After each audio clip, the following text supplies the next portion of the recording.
going just ahead. And cases of measles are up across the country. What signs you should look out for? Those stories and more are coming up in just a few minutes. Good morning. Thanks for getting up with us on this Sunday. I'm Deidre Johnson. Before we get to those headlines, let's check in with Daisy Cabrero for a quick look at the forecast. Hey, thanks so much, Deidre. And yes, it's been an active day for us in terms of weather. As you can see here, we're starting to pick up some red, some orange, and also some yellow as we're looking at our satellite radar. Of course, this means heavy downpour. This means gusty winds and potential for isolated thunderstorms. So passing through the I-5 corridor, more specifically the Portland metro area, within the next few minutes alone. But it's not just us, it's really many of us getting a little taste of this next weather maker. Currently 46 degrees here in the Rose City. And check out those winds coming out from the south at 16 miles an hour. And yes, it has been a pretty windy, gusty last 24 hours. Quick look at our current winds right now. 17-mile-an-hour winds as we're looking over in Hillsborough, 8 over in Newburgh, 19 over in Yamhill.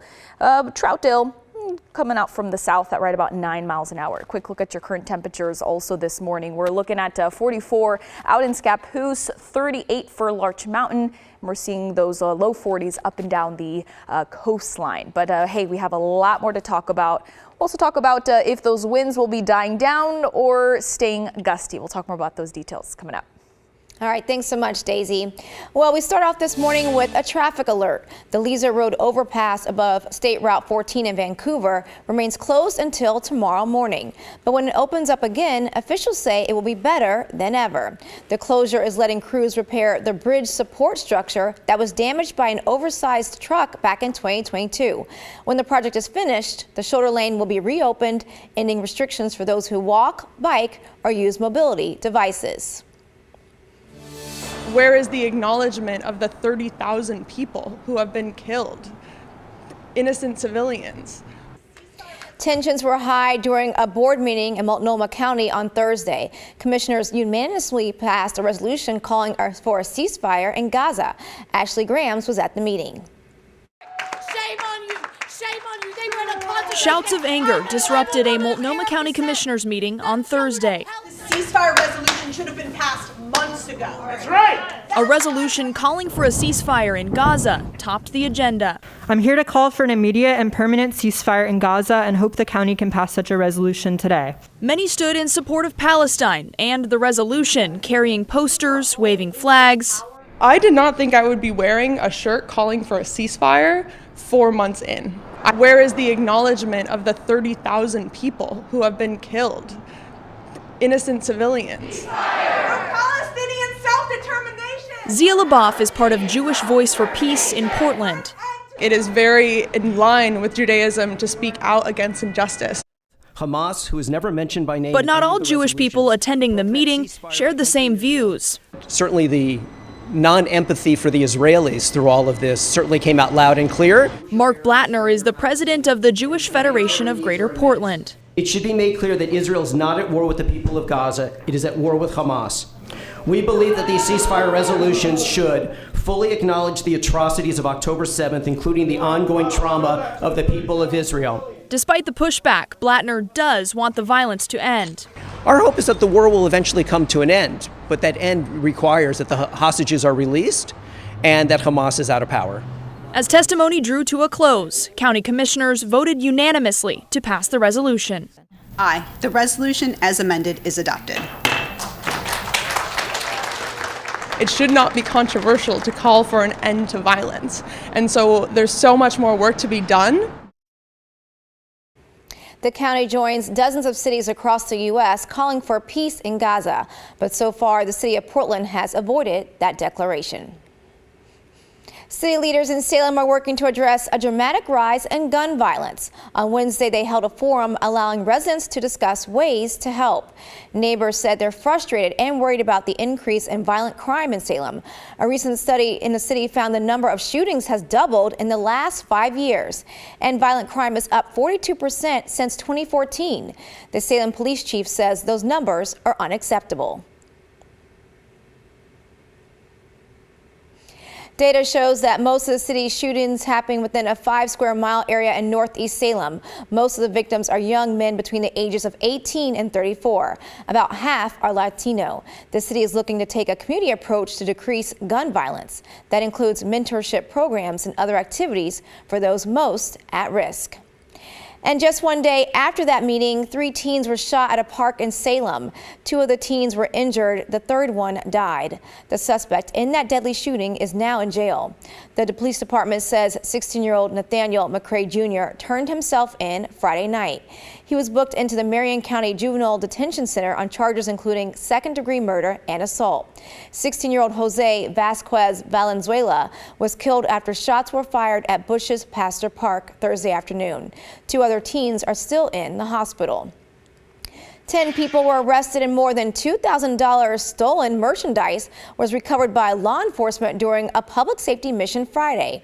Officers were in Fairview, Troutdale, and Wood Village, focusing on retail theft and traffic safety. The Multnomah County Sheriff's Office says there will be more public safety missions throughout the year. Across the country, cases of measles are up. 45 cases of measles have been reported in 17 states just this week. That's still considered low, but health officials say it's important to be vigilant. Sydney Dorner has more. It's mainly concerning just because of how infectious it is if you haven't been vaccinated against it. 45 measles cases have been reported in 17 states across the U.S. as of this week. Health leaders say this is alarming, considering the country saw 58 cases in total last year. 8 of the cases this year were reported in Clark and Wahkiakum counties in Washington state in January. Dr. Heather Long, a pediatrician at Clackamas and Oregon Pediatrics, says measles cases in the United States are still relatively rare, but they've shown when vaccine rates drop below 95% of the population, that's when clusters of cases tend to pop up.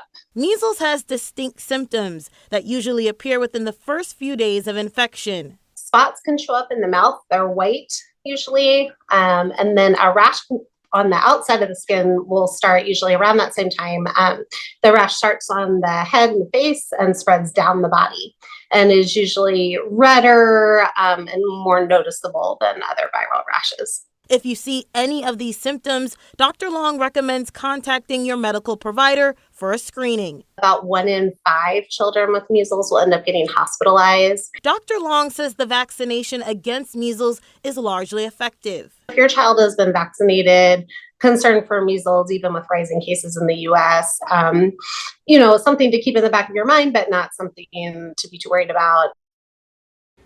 If your child is not vaccinated against measles, doctors say there's a 90% chance of infection if they come in contact with someone who has measles.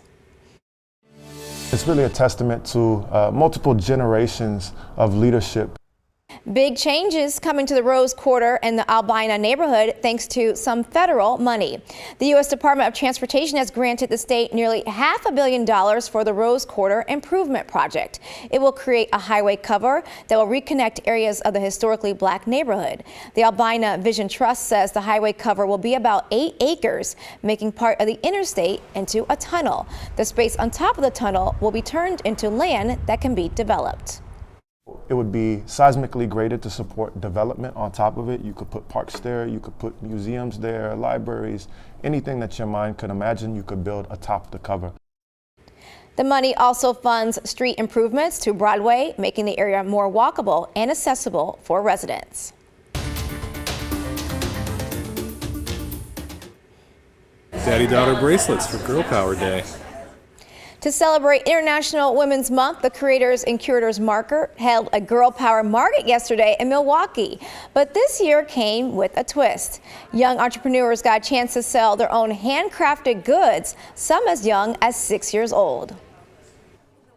I really like making things, and usually if I see a bead that I like, I try and incorporate it into any jewelry that I'm making, or something 3D on a piece of paper.